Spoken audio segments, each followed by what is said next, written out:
Une fois, une femme revenait du travail et trouva son homme en train de cuisiner. Il lui donna un doux baiser. Ils étaient si heureux.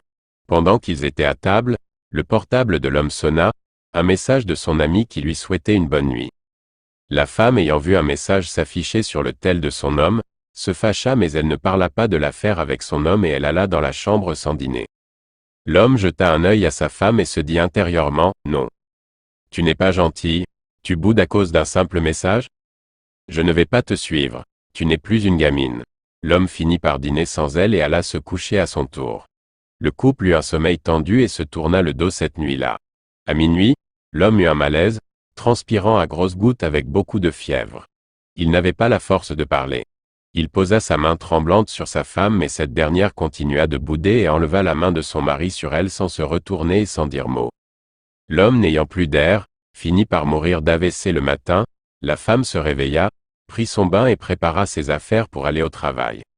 L'homme était encore au lit, puis la femme le regarda et le trouva un peu bizarre, mais l'ignora en se disant intérieurement, « Je ne lui parlerai pas, jusqu'à ce qu'il le fasse d'abord en premier. » Ensuite, elle s'habilla, prit le petit déjeuner et alla au travail. Dans l'après-midi, en rentrant à la maison, elle décida d'acheter une belle montre à son homme question de faire la paix. Quand elle rentra à la maison, tout joyeuse, elle se disait déjà que son époux allait apprécier ce merveilleux cadeau. Ça serait pour elle un moyen de prouver à son bien-aimé combien elle était amoureuse de lui et lui donnera de nombreux baisers. Arrivée à la maison, elle alla directement à la cuisine, parce qu'elle était prête à surprendre son bien-aimé avec ce somptueux cadeau, mais elle constata que le petit déjeuner qu'elle avait pris le matin était toujours là sur la table. Alors elle se dit dans son cœur qu'il était toujours en colère contre elle. Elle entra dans la chambre et vit que son homme était toujours dans le lit, dans la même position. Effrayée, elle se dirigea vers lui et remarqua qu'il était certainement mort depuis un bon moment.